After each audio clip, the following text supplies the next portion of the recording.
Welcome to the first edition of Resistance TV after the summer break. This evening we're going to be speaking about the housing crisis and the impact of the COVID-19 pandemic that has caused so many problems for many people, particularly private renters. And we know that from some of the figures released recently that nearly 250,000 people are potentially facing eviction. We've got three guests with us this evening to discuss where we are with housing at the moment and what solutions ought to be being adopted by the government in relation to the housing crisis that is befallen the country. The first guest is a woman called Tanya Murat. She is the chair of Southwark Defend Council Housing, and she helped to lead the successful campaign against council house stock transfer and is involved in trying to prevent the eviction of 40 independent traders from the Elephant and Castle shopping centre. She's also leading the campaign to requisition empty homes in the London Borough of Southwark. The second guest this evening is Tess Delaney. She's a writer and a tree grower. She lost her house after losing her business. The local council won't let her live on her own land in Pembrokeshire, where housing's scarce and where there's a massive amount of second homes and low employment. And then the final guest is Raymond Woolford. He's an activist, an author, a broadcaster, and a lifetime LGBTQ community and housing activist. He's also the CEO of the Kath Duncan Equality and Civil Rights Network and the founder of We Care, which is the largest independent food bank in the UK. I wonder if we could perhaps start with you, Tanya, in relation to council housing, because there's been an ongoing problem with the reduction in the amount of council houses over the last 40 years or so. And the Defend Council Housing campaign was fighting a rearguard action for most of that time to try and stop the selling off of council houses, not just through right to buy, but also through something called large-scale voluntary transfer. And many local authorities transferred their housing stock, lock, stock and barrel, to housing associations. And that's left us with a huge problem in terms of people needing housing now. Many people forced into private renting, which is generally a lot more expensive than council housing. And so in my experience, many people are trapped, even people on relatively decent incomes, trapped in expensive private accommodation, private rented accommodation, unable to find a council house because there are so few and far between, and unable to save up a deposit for their own property because the rent is so high. And this is a particular problem in London and parts of the south, and there are other as it were, black spots up and down the country where private rented housing is particularly expensive. So I just wondered perhaps if, what your thoughts are, Tanya, if you could just start maybe talking about that, and particularly in relation to, how the COVID situation is affecting people in terms of, as I've already said, many people are now facing potential evictions and from private rented accommodation, and the lack of council housing that people can potentially move into if they were slapped with an eviction notice because they've lost their job, or they're not unable to pay the rent because the furlough salary is inadequate to meet their outgoings. What's your thoughts, Tanya? Yes, well, thanks for having me on, Chris. It's a pleasure to be here. It's really been a huge loss of council housing. So since the 1980s, there's been 1.5 million homes lost, council homes lost to the right to buy. There's wide-scale demolitions, particularly in London, but also elsewhere. There's regeneration, which ends up being the social cleansing of working class people from their homes and the areas that they've grown up in, lived in all their lives. And there's a massive building programme, particularly in places like Southwark, of very unaffordable, very expensive luxury investment homes. And I think there's a failure of political leadership, really, because council housing was a pillar of the welfare state, and it enabled people to continue to survive if they perhaps lost their jobs or got ill. It absolutely was about building communities. And we've lost a lot of that. And what it's been replaced with is really a very kind of soulless landscape. And I just want to say that none of this was inevitable. You know, Tony Blair came down to the Aylesbury estate back in 97. It was the first estate that he visited, and said, this is terrible, it's a sink estate, and we're going to make that estate much better by redeveloping it. Regeneration will transform things for the people that live here. And what actually has been done is that large numbers of people have been removed from the area, but that there's been a struggle, there's been a fight.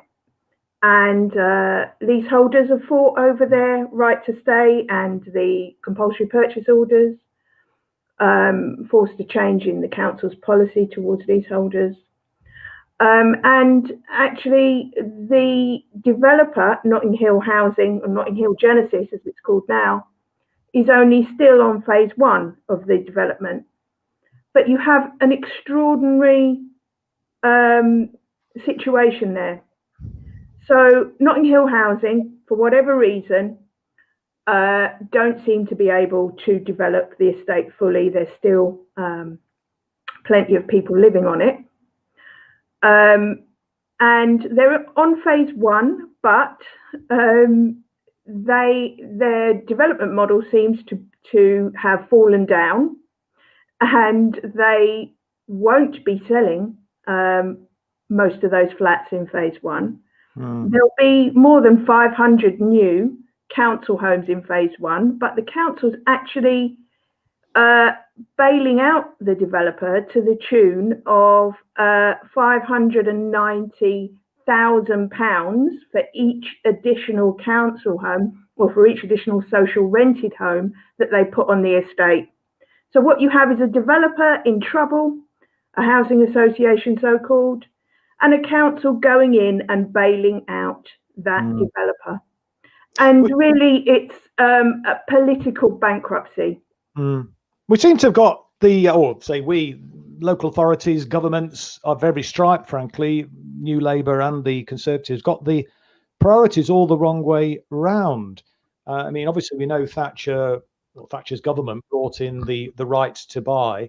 Incidentally, that was a pinch from a Labour policy in 1959. You probably know this. I mean, Labour in the 1959 general election manifesto pledged to introduce a right to buy. I suspect had Labour introduced it, it would have probably been a bit more sustainable than the model that the Tories adopted. But anyway, it was subsequently dropped.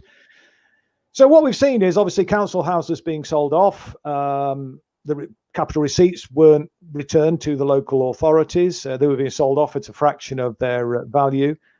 We've seen, as I mentioned in the outset there, the properties being wholesale estates, the entire housing stock in local authorities being transferred to local authorities. And, we're spending so much money now, public money, on housing benefit in the private rented sector, 23 plus 24 billion pounds a year. And now that, interestingly, the Tories have lifted the cap, the borrowing cap on the housing revenue account, something that many of us who've been campaigning on housing have been calling for many, many years. There doesn't seem to be too much of an impediment now on local authorities to actually start building council houses at volume in the way in which Nye Bevan brought about in that post-war Labour government in 1945. What's your thoughts on that, Tanya, in terms of local authorities stepping up to the plate now that the cap has been lifted on the housing revenue account? I mean, shouldn't they be doing more to build? I mean, the government, a Tory government, ironically, has given them the tools to do it, haven't they? It is easier. There's no doubt about it. Now the borrowing cap's been lifted, there are still impediments. Can you just set out what those impediments are then, Tanya? Well, I'm not an expert on housing, council housing finance, although we might have someone on the call that could answer that question, Glyn. However, what I would say is that the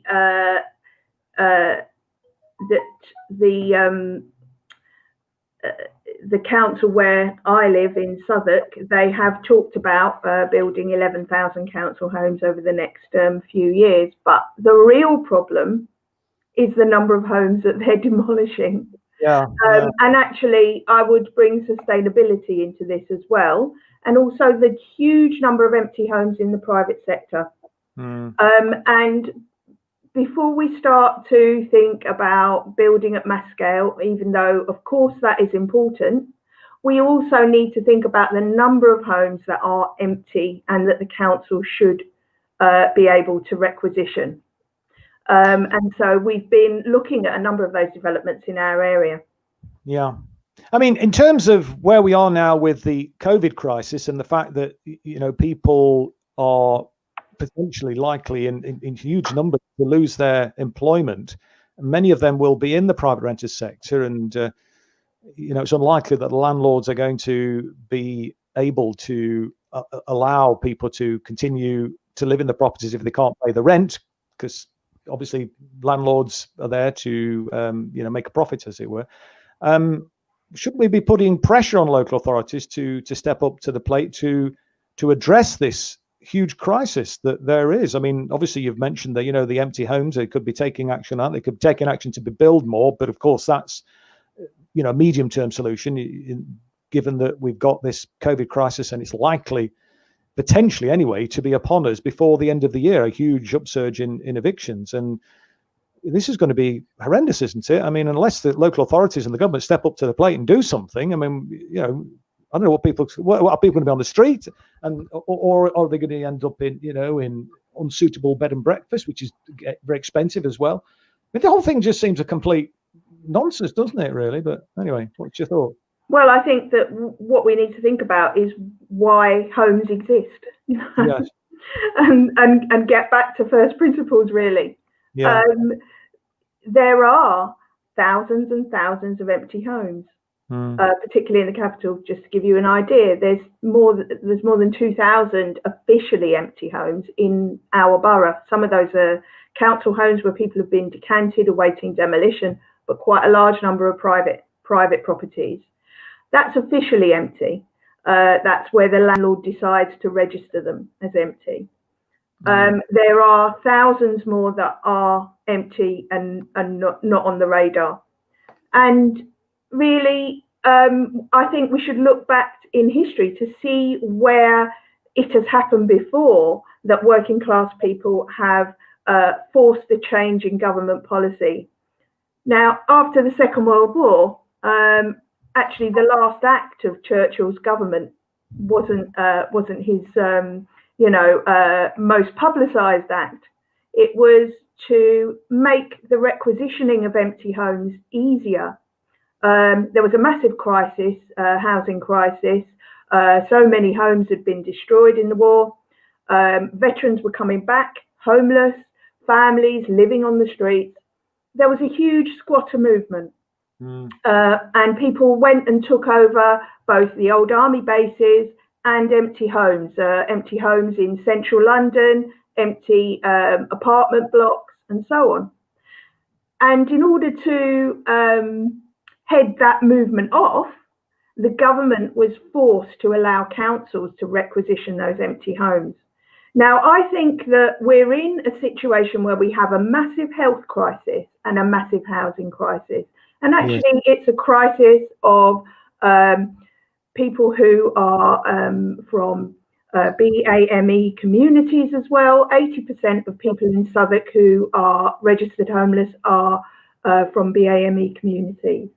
And there are thousands and thousands of homes lying empty or Airbnb.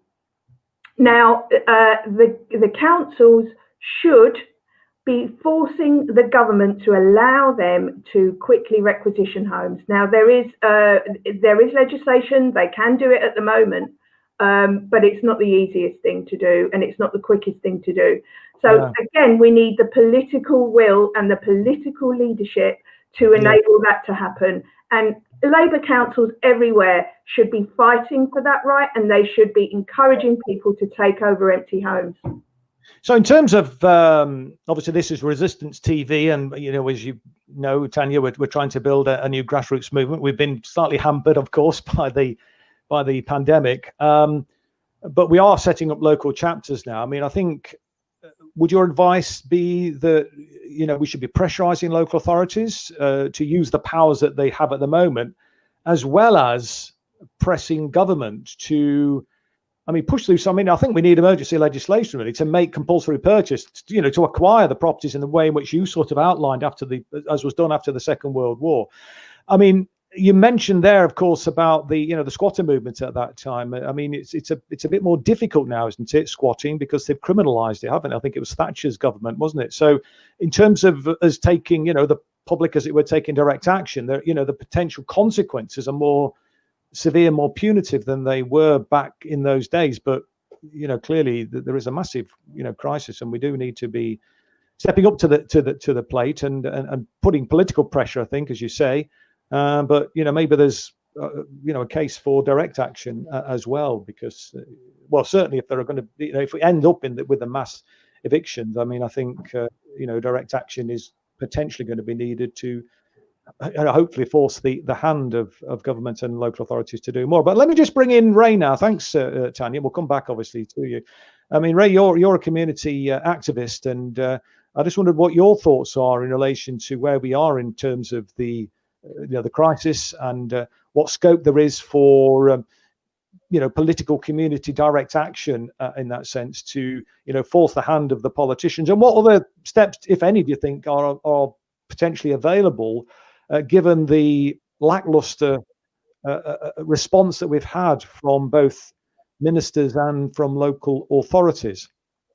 I couldn't agree with you, but there is a simple process. I'm talking as a gay man that spent life on the streets of London, so I know what it's like to be homeless, and I've been a council tenant up for 38 years. I then set up a social enterprise housing company, which then housed people in crisis. Now I live in my own house outside council. So I just wanted to make that clear. But there's a number of things that should be done immediately. There's no point in building new council housing if you don't alter the right to buy. If you buy a new flat these days, there will be restrictions in the lease that says no wood floors, no cats, no dogs. Why is it with council housing when it was sold off? Did they not have a clause that said if you want to rent this house because you're working abroad or whatever, or a partner in another part of the UK, and you're temporarily away from your housing, that you must rent that house back to the local authority? The same with if you want to sell your house, you should have to sell your house at the council buyback value. And what's happened, of course, is the Tories thought nobody would want to live on the council estate. They didn't realise on council estates, that's where people had communities. When I was growing up on the council estate, everybody was your aunt, everybody was your uncle. When we had the miners' strike, when we had the poll tax, we were all united, we all fought and went together. Today, what's happened with the tenants movement is the tenants movement has been sidestepped in such a way. But when people go to the tenants meeting, the council promise they're going to do this, they're going to do that. They never do, so people don't go. Go to these public consultations on new developments, as they did with Convoy Wharf, where local residents are mobilising on a GoFundMe page to challenge the government on what's happening with Convoy Wharf in London, another housing scandal that's going on here. And what's really happening is that nobody seems to realise that the economic benefits of council housing, if we build council housing and protect it, it means that the posh people in the house can get their cleaners and get their nannies, they can get their school teachers, they can get their fitness instructors. It's in their economic interest to do that. And for councils, we consistently fighting austerity. After COVID, we've got terrible things coming down the line. And what we should be thinking is protect council housing so councils have rents that they can use to pay for frontline services. So they don't have to sell off our land. Remember, the land that councils are giving away to these developers for no real community benefit is our land. We elect councillors to defend it for ours. And I also think that we need to do more and go forward, like empty shops. Why do we have empty shops when they could be homes? All these empty buildings could be temporary, given to homeless units in the local council, and then passed down to grassroots to address the housing route. And then finally, I just want to add in Airbnb. There's 48,000 Airbnb rooms in London. That many of those aren't even licensed. It seems scandalous that you invite or children, a strange person into your home to rent a room without any security. When back in the day when we were younger, we all had a lodger. And a lodger is something that, there's lots of single people, lots of people that need the support of living in a family or just, a comrade type of environment, commune type of housing. It's another thing that we should be looking at. And I find it really scandalous that housing does not look into what's needed. It doesn't take into account people's disability. It doesn't take into account people's diversity. It doesn't take into account people's mental health. And it doesn't take into account the economic benefits of having housing, council estates, the people that live on the council estates, and the way that those people contribute to the wider societies, whether they clean your streets, the doctors in your nurses in your care homes. They are really, really important aspects of our national psyche, and we should treasure our council housing in the same way we do our NHS. And unfortunately, the political classes see council housing as not inspirational enough. It's not something that inspires people. And they don't seem to understand that we don't live our lives because we're driven by money. We live our lives because we want to have a decent life. We want to have a neighborhood that we feel proud and neighbors that we can say hello to. We want our kids to grow up safe without knife crime and have the chance of a job. And whatever that is, there's no stigma. There should be no stigma whether you're a road sweeper or care worker to somebody that goes to university. They all contribute to our well-being. And COVID and what's happening now at the moment with all the evictions is scandalous because community centres, advice centres and access to law is not in place. And many people facing evictions, which is coming down the line. And during this COVID crisis, we occupied a supermarket in Sydenham in southeast London. And we filled it with mainly homeless women that were not housed by all these government schemes that promised to house all these people. And then at 5 o'clock in the morning, even though it was illegal to evict, a whole load of lorry load of men arrived at 5 a.m. in the morning, evicted all these women, and they couldn't get any access to legal representation at that time or during COVID, even to this day. And the police did not want to know. And so people, when they're in housing need and when they're occupying an empty building, which they're not claiming housing benefit, it's in all our interest. When people are occupying an empty building, they're spending in the local shops. Quite often they're plant growing, they're contributing in all sorts of positive ways into the community. And I think we need to go back to valuing the importance of council housing, the role they play that benefits us all, and their importance as a revenue stream for local authorities.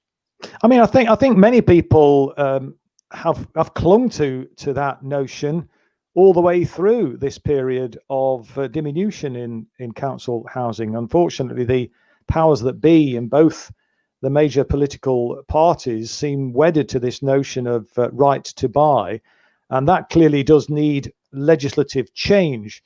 I mean, where I think local authorities have more scope to be flexible and to be, positively, making a difference, is in rather than selling off these whole chunks of land and estates, which seem to be happening, particularly in London, they should be building council houses as well as requisitioning. But what would you? I mean, you were sort of touched on there a little bit, Ray, about some of the actions that people can take. Obviously, there's potential consequences now, more serious consequences for squatting.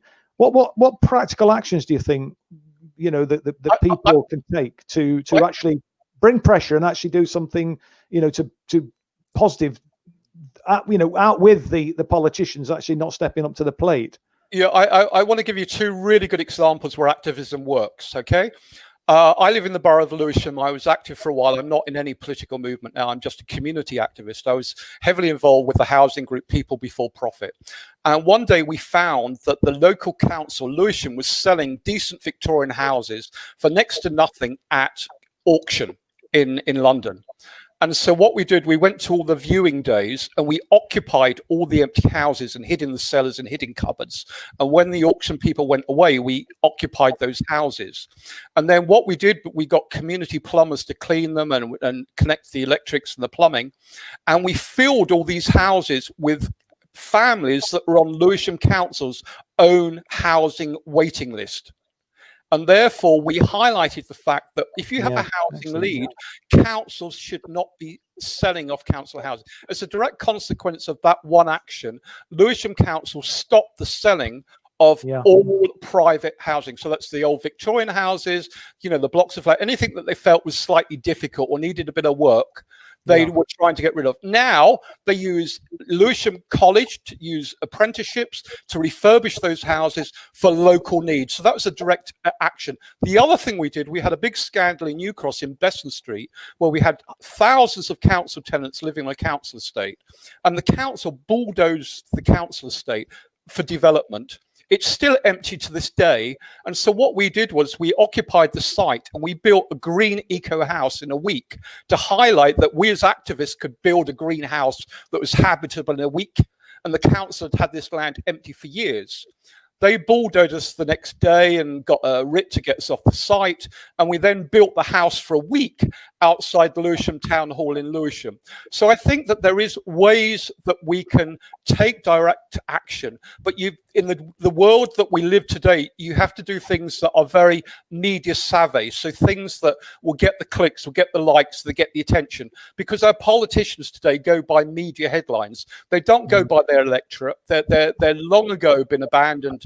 Local democracy. It's all about developers' gold. That's what they want, not community votes. And so we need to be taking direct action, not be fearful of it. Of course, what you've missed earlier on is that the Tories also changed the law, which means that if you have a criminal conviction for some types of direct action, you can now lose your council house. And it's not just you that will lose your council house, but your family could lose their council house. And then the other point I just want to highlight is we keep hearing about the numbers on the waiting list, and people forget that the government changed the laws about access to waiting lists. And so tens of thousands of people that were eligible for council housing were automatically removed from the list. And that completely distorts the reality of the real housing need that we have in the UK. And it just varies. Like in Durham, you can get whole streets where the houses are empty. But we need to do something about balancing up the whole UK. I do support that idea. But we also need to do something about making sure that if you're moving people from London to Watford to Leicester, then that's addressed, because at the moment in London, if you earn £16,000, you can't get universal credit. Now, 16,000 sounds a lot of money, but the average one-bedroom flat in London is £15,000 a year. Once you add in the council tax, that's another 1,000 plus. That's more than 16,000. So where are people going to eat? Which is why my food bank is the biggest independent food bank in the UK, because people pay their rent and then they can't eat. And that is another scandal. In the fifth, sixth richest economy in the country, we are seeing people found in the news media starving to death in Britain in 2020 during COVID. And that is totally unacceptable. And there's so much that should be done. And it's an issue about economics. And if you can win the economic argument with the Tories, I think that's where we have to go. I think they just brush us off as left-wing activists. But if you explain the economics, the advantages of the rent that comes from council housing and the advantages that council tenants contribute, they're enormous, aren't they?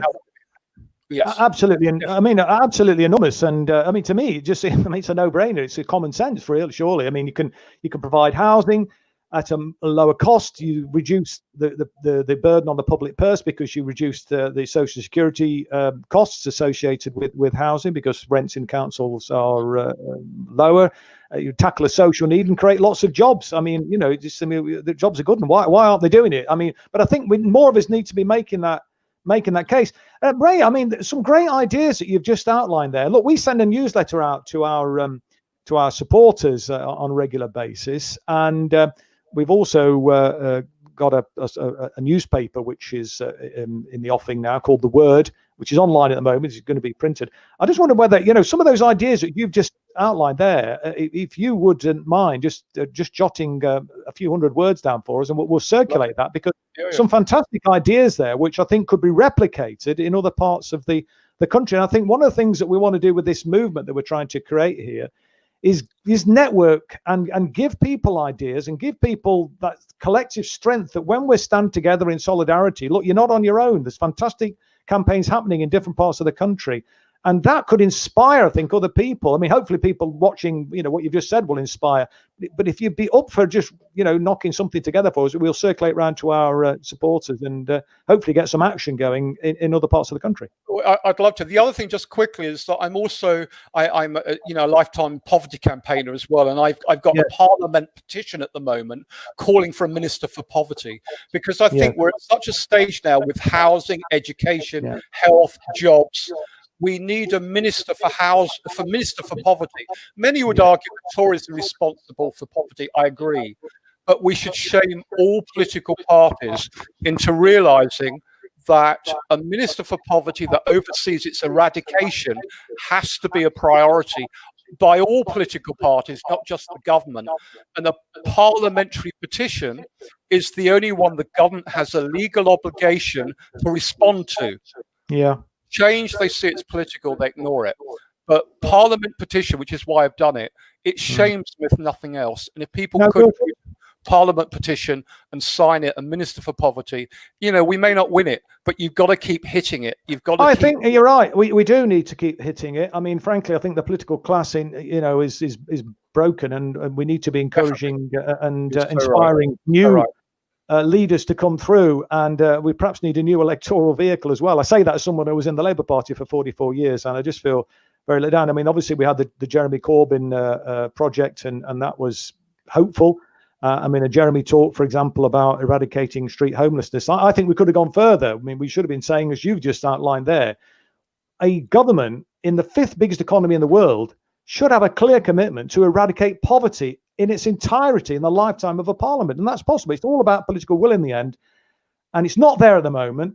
We need to force that political will through collective action, direct action, and the positivity of community campaigns like you've been outlining there very effectively, Ray. That's really inspiring. Thank you for that. Let me just move on to Tess, if I may, because one of the points that Ray just made there, Tess, was about building an eco house. And you're someone, as I think I mentioned in the introduction, or certainly in the blurb that went out advertising tonight's program. You built an eco house, didn't you? And the local authority in Pembrokeshire there has forced you to demolish it. I wonder if you could perhaps just tell us your story, because that just seems incredible at a time when, you know, there's a climate catastrophe potentially on the horizon. We have a housing crisis that we've mentioned as well, and in your area in particular, there's major problems with affordable housing and second homes and precarious employment, etc. It's a major problem. You seem to have been, to me anyway, been pressing all the right buttons. Ecologically sound, self-sufficiency and so on, and yet, the powers that be in your local area, the bureaucracy, has forced you out. I mean, just tell your story, Tess, because it's absolutely shocking. It's quite fun, isn't it? It's the council. While my planning application was in, I put in a planning application for my house. It was just a little temporary house, which is now a workshop. I wanted to build a bigger one, but I was refused twice. I was refused my planning application twice, and then I was refused at appeal. But during the 18 months that this was all going on, Pembrokeshire County Council declared a climate emergency, spurned on by one of the councillors, Joshua Bainan, and that's what they said: climate emergency. We need to sort this out. And then they proceeded to refuse my planning application. So I have owned houses. I used to be a teacher, and I was a lecturer at the University of Wales. I owned a couple of houses. I owned a house in Narberth. I was a single parent for 16 years, and I held it together for all that time. And I got to a point where I had a shop, a music shop. I lost that. And things just fell apart. Got divorced, lost my house. So I thought, well, this OPD, One Planet Development thing in Wales scheme, where you can build an eco house on your own land, so long as you can prove that you can do certain things, like you sustain yourself with growing your own food. You have to provide 65% of all your needs. That's electricity, water. I've got a spring here on my land. I'm on solar panels. The reason I'm outside now is because I'm having a nightmare with my internet because I rely on 4G. So if I'm coming across as a little robot, apologies. Ironically, the house I owned was an ex-council house in Narberth, ex-local authority, and I remember in the 80s, my granddad refusing to buy his council house in Wiltshire when it first became a thing. And that was my first introduction to socialism. That's what made me a socialist, was everyone talking about my granddad not buying his council house when he had the chance. He could have bought it for nothing. And he refused. He said, no, social houses are for people. And he moved from council house to council house to council house for the rest of his life, smaller and smaller housing, until he got into kind of sheltered housing, and then a little bungalow by my mum. And so ironically, when I ended up like buying a house, it was the second house I bought, but it was an ex-council house, which just to me was really ironic, but it was the only one I could afford, because they do have a cap on them for a price. So, and it was a nice house. So when I lost that, I thought, well, I can take advantage of this OPD scheme in Wales. I've always been interested in growing. I grow trees. And remind us what OPD stands for. It's One Planet Development. It's a scheme that was brought in by Jane Davidson. She was the Environmental Minister for Wales, and it was brought in 10 years ago. Since then, 34 applicants have been successful in 10 years. So it's not easy. You have to, the application I put in was like 100 pages long, and you have to prove every aspect of every single tiny thing you're going to do. You have to add value to everything on your land. So for instance, if you're growing timber, it's not enough to grow timber. You've got to sell timber for some reason. You've got to add value to it. You've got to carve it into something, or you've got to turn it into firewood. Or if you're growing, you have to prove that you can make a certain amount of money each year. And what becomes evident from this is that OPD, though I thought it may be a sort of little social housing answer with the added bonus of ecology, because to me, OPD, they say you build an eco house. To me, all new housing should be eco housing. I don't get why it's not. It should be. And that's not necessarily, I'm not saying everything should be made of straw. My place is made out of recycled materials, my little cabin there, and tree surgery waste. As trees that are going to be cut down anyway, we milled them on site into planks, and we clad everything. And there's some tin on there that I picked up from an old hay shed in Robertson Wathen a few years ago. So it's all just recycled stuff, which to me is what OPD is about. But of course, people get upset when they see recycled things because they want everything to look neat and tidy. And what OPD has turned into now is lots of neat places that look wonderful, and they have to do monitoring reports every year, and it's getting a lot for some people. And now people are starting to sell, and they're selling for a lot of money, obviously, because they're these lovely eco houses, some of which are featured on Grand Designs and stuff like that. And on these wonderful plots that people have worked on for 10 years. And now they're getting criticized for selling for lots of money. However, what you're supposed to do in a capitalist society, I mean, if you've got this, you can't have your own, if everybody's not doing it, if everybody's not towing the line with social ways, you can't cut off your nose to spite your face, can you? Which is what a lot of people said my granddad did. But at the moment, in Pembrokeshire, they seem to be having a huge housing boom at the moment. We're selling, like, things that have been on the market for ages seem to be selling. There's a bit of land behind me it's like a bog, and it's been on the market for like 10 years or something. It's really wet, but suddenly there's millions of viewers and everybody wants to come to Wales because land is cheap and properties at the moment are cheap. Local working class community, I mean, how are they, young people from working class households in your neck of the woods? I mean, are they able to get on the property ladder, or so there's this housing boom, but who's benefiting from the housing boom? Presumably not local working class people. No, there's not many people local buying properties. Anything for under 100 grand is going straight away. because it's the only thing that anyone around here could possibly afford on their wages. Ironically, I've been looking at the sort of mortgage situation. If you buy a flat in the dock for 40 grand, your mortgage payments would be £150 a month. However, to rent the same flat is £350 to £400 a month. Yeah. So landlords are buying them up. But I notice, laws with rentals are changing. I think there's been some insulation changes and building regs changes and rental and rules and regulations. So I think a lot of landlords are selling flats now. There's a lot coming up for sale. But anyone local can't really buy much of what comes up for sale around here. The wages just aren't enough, and there isn't enough. There just isn't enough high wages. Really, the average wage is quite low. If you see a job advertised around here for 22 grand, you think, oh, it's a lot of money. Yeah. Which, I mean, 22 grand is below the national average, of course. I mean, where are you now in terms of your situation? Are you at the end of the road? Is there any further appeals available to you now, or? Well, there would be if I had a big pot of money and I could put some more coins in the machine, like Space Invaders. I could go to the High Court or Crown Court or whatever. But some friends of mine up in Ceredigion, they went to court. They won. They thought they had their planning and it was all tickety-boo. And then a couple of weeks later, the Ceredigion Council appealed the decision. So now they're back to the beginning. They've got to start all over again. So there's kind of really no point in me spending loads of money, even if I did have it, on fighting it. So choice now. It sounds to me then, I mean, obviously where we can use the legal system, then I think we should, but it's prohibitively expensive, which is problematic, obviously. I mean, there are things like crowdfunding campaigns that can be waged, but, in the end, I think it's going to be collective action, isn't it? And direct action and building an alternative political vehicle so we can get people elected who actually represent the best interests of local communities. It's shocking, really, isn't it? To me, anyway.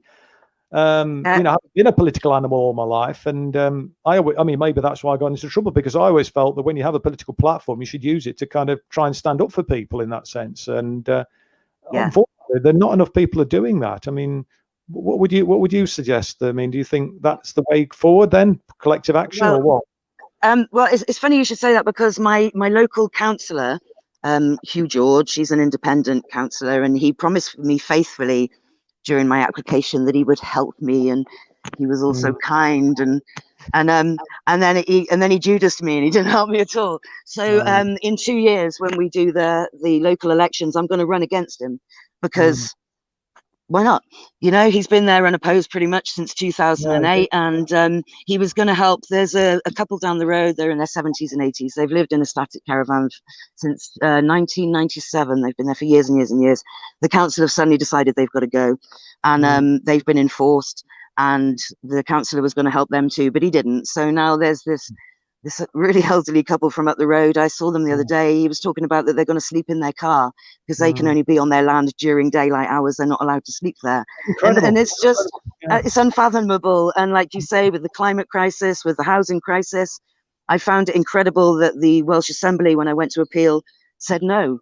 I can house myself. I can give myself an income and a job.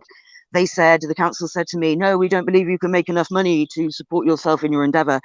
But suddenly they seem to think I can make enough money from my little bit here to go and rent a house. How does that work? All the rents around here are way too expensive. Even the council rents around here are expensive, and there's no council houses. And like you were saying earlier on about the provision of council houses, what's stopping it?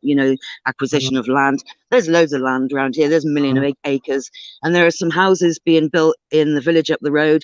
A lot of them are private, and I think there's 12 or 14 are going to be social housing. And everyone's a little bit up in arms, going, well, one guy said, well, we don't know who we're going to get. And I think a lot of it is attitude of we don't want them here, we don't want them in our village.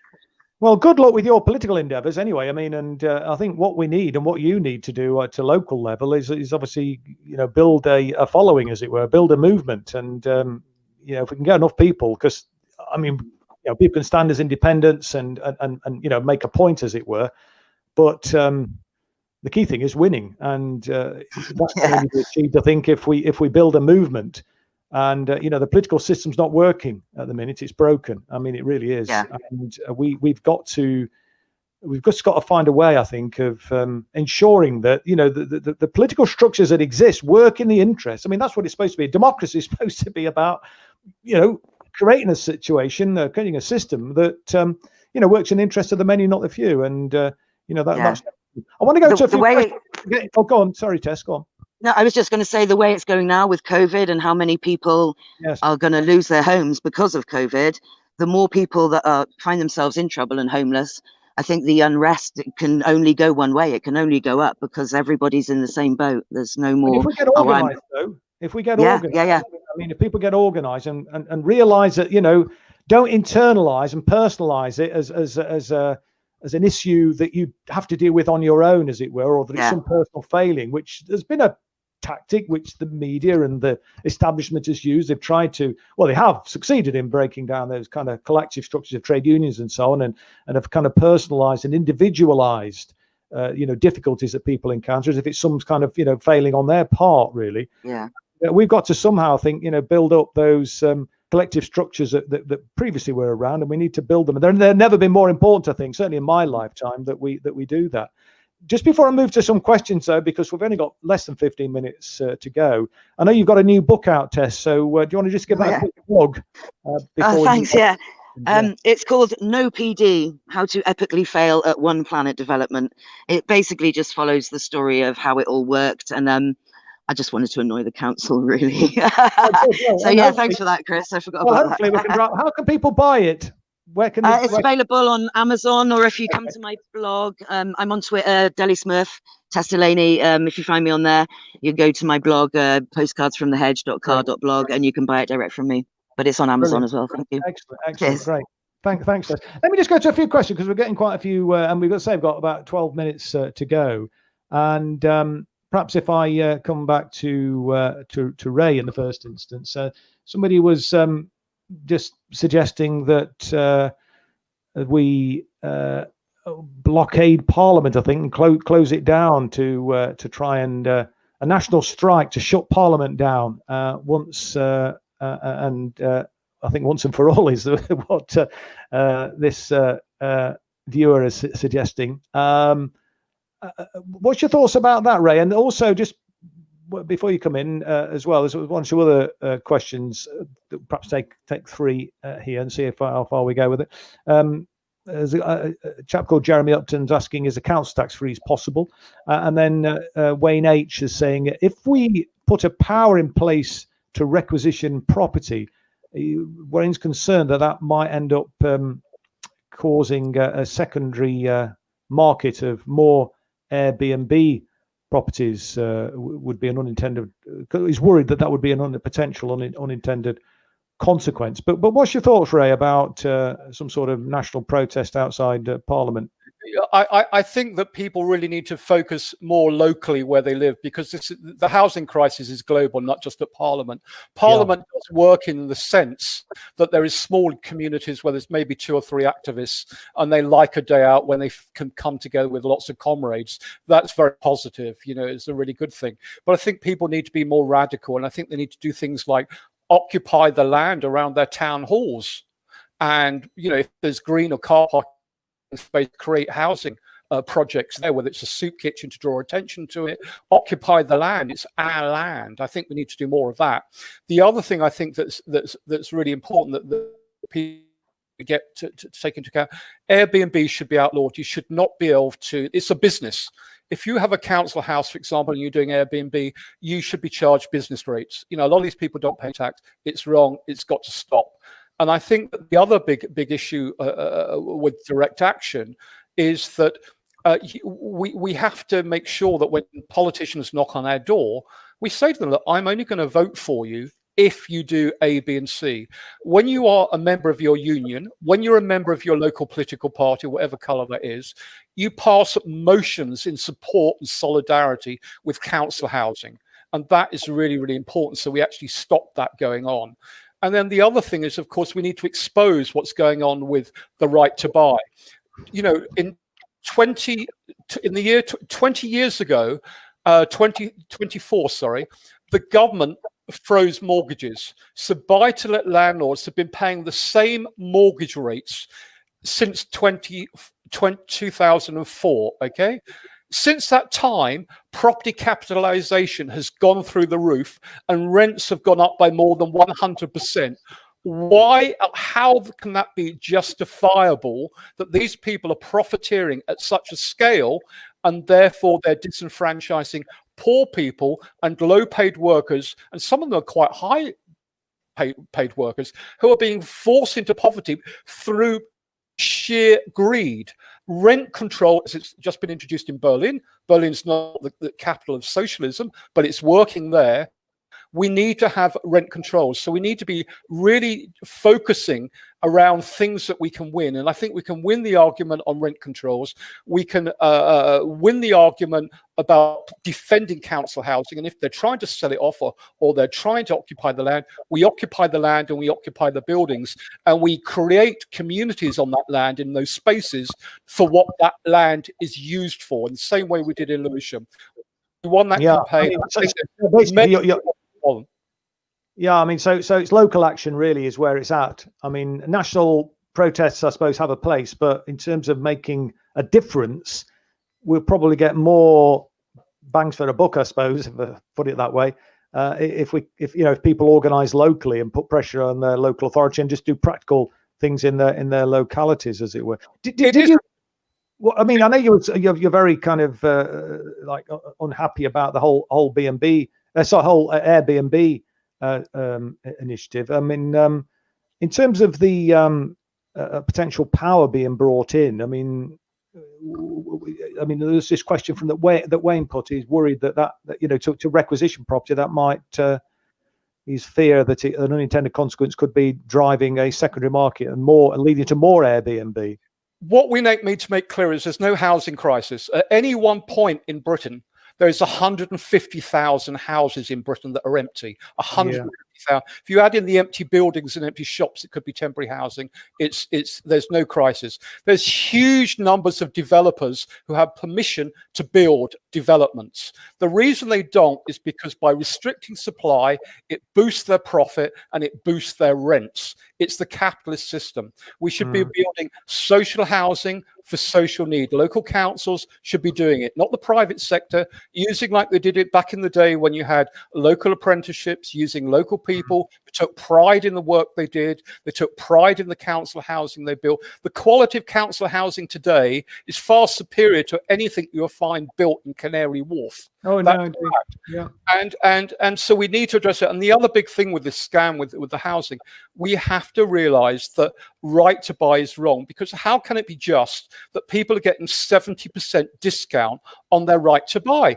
Me and you are subsidizing people to profit from social housing, at the same time putting poor parents with children in temporary housing, which is bad for their mental health. It's terrible for life chances of those children through education and work opportunities. And we're disenfranchising those communities. And it's all about greed, capitalism. The system is bust. And we need to get back to actually saying there is the economic argument in social housing. We need that type of direct action, and keep the wording simple. People understand 2 or 3 words. At the moment, we're overwhelmed. At the moment, just one of the things I think is most shocking is that with COVID at the moment, more people around the world have died and will die of poverty than COVID. And yet, because most people dying of COVID are white, and this is my view, we are spending unlimited amount of money on making sure we address that need.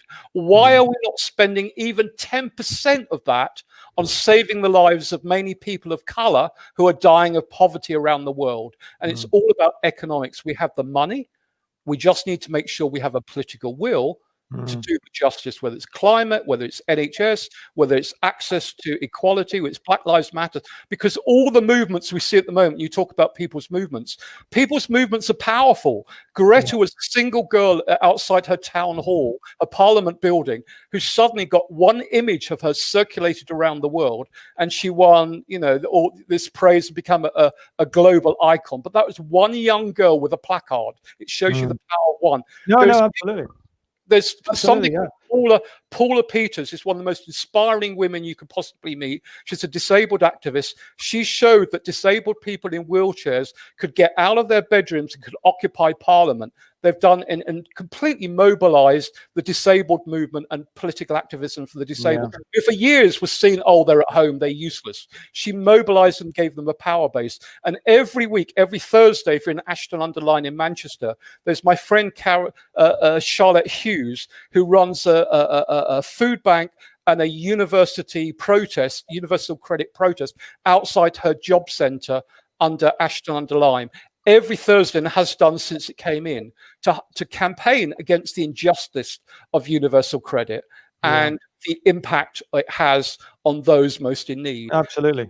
Well, I mean, I think your point is well made. Absolutely, in relation to poverty, and of course, from what I've read anyway, it seems that COVID is hitting poorer communities more severely than better off communities. And so if we can eradicate poverty, many of the problems associated with that will be minimized as well. We've just probably got time for one more question. I just want to bring in Tanya, if I may, if you're still with us, Tanya.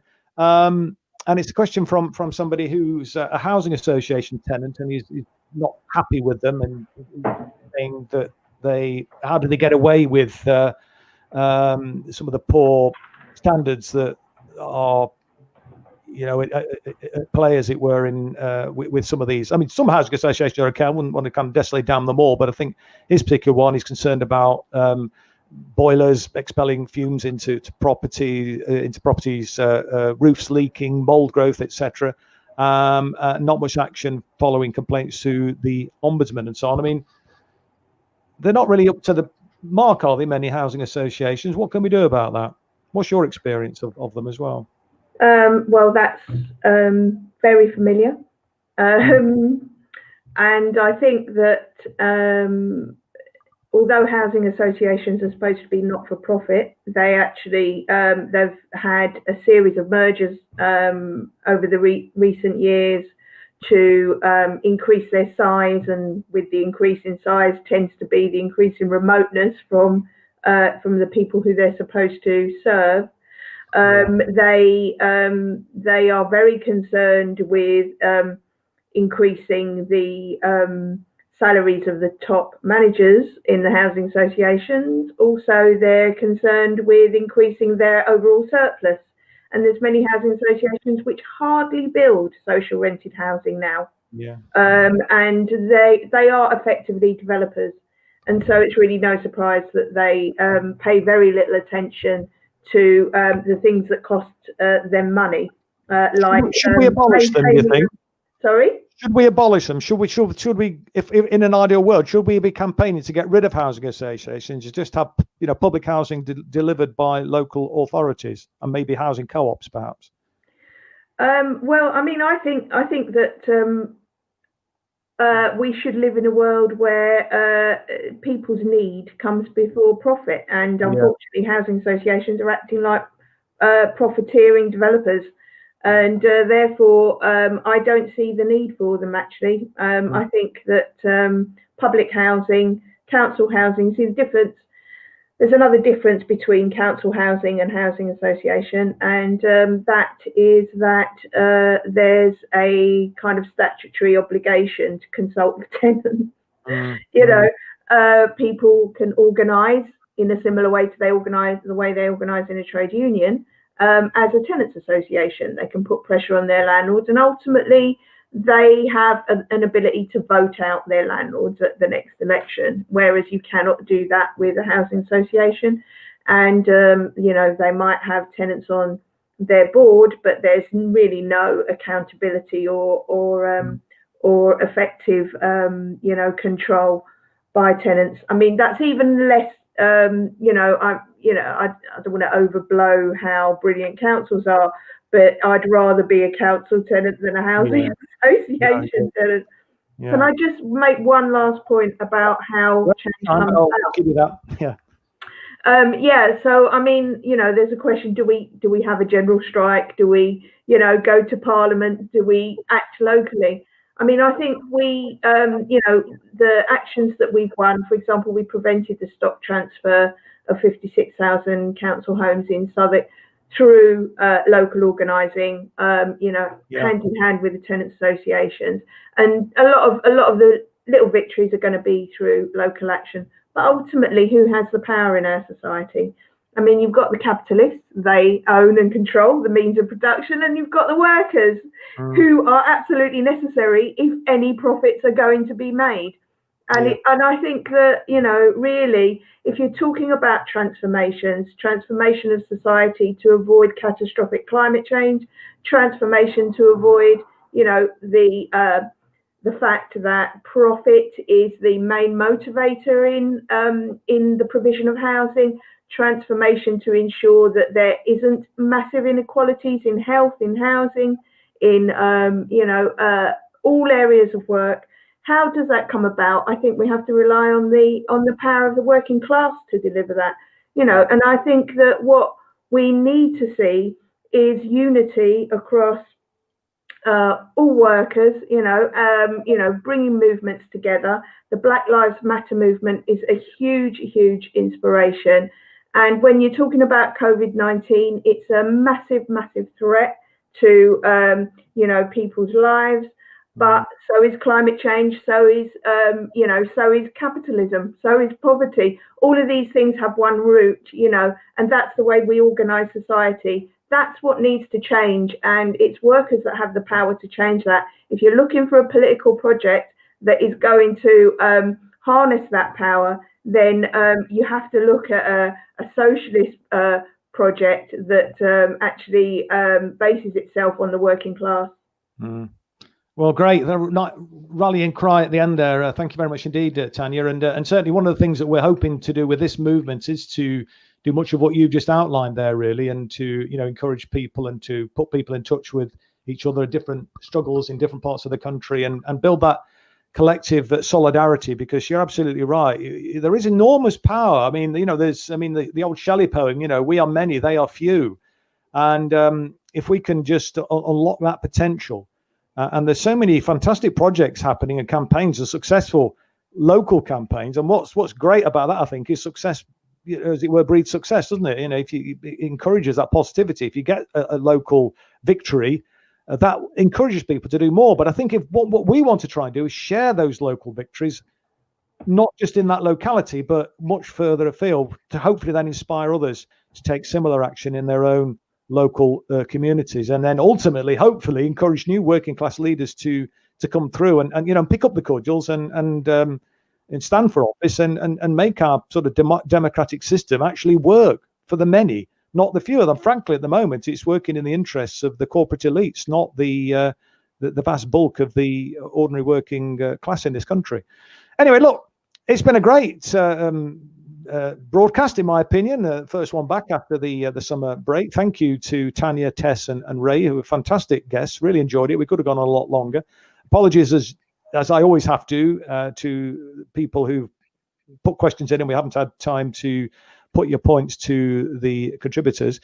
But we will be, if you're not already signed up as a supporter of the resistance movement, please do so. We will do issue a regular newsletter, and we have the Word newspaper as well, where we put different ideas and campaigns and report on things which are happening up and down the country to people. And we've heard from Ray this evening, who's going to put some of his thoughts down, and maybe Tanya and Tess will do likewise, because the key thing is spreading the message. And this is one small way of doing it, through Resistance TV and through our newsletter and the Word newspaper, because the mainstream, the corporate media, I'm afraid, doesn't actually cut it. I mean, they represent the interests of the ruling establishment in this country, and we've got to find alternative ways of getting our message out and encouraging people to stand together and say, we've had enough of this. This is not good enough, and we want something better for the country, to ensure that everybody can live a decent, fulfilled lifestyle. Nobody in this country, and the fifth biggest economy in the world, should be living in poverty, and certainly nobody should be struggling for a roof over their head. I mean, housing is a basic human right, and we need to insist that those people who seek to represent us actually do represent us, and put in place policies which actually deal with these major challenges which are confronting the country right now. So thanks. We've gone over time. Sorry for that. It's my clock's up there if you're wondering where I'm looking. We've gone 5 minutes over. Thank you very much indeed for tuning in, and look out for next week's broadcast. Be the same time, same place, 7 o'clock with Assistance TV. Thanks and good night.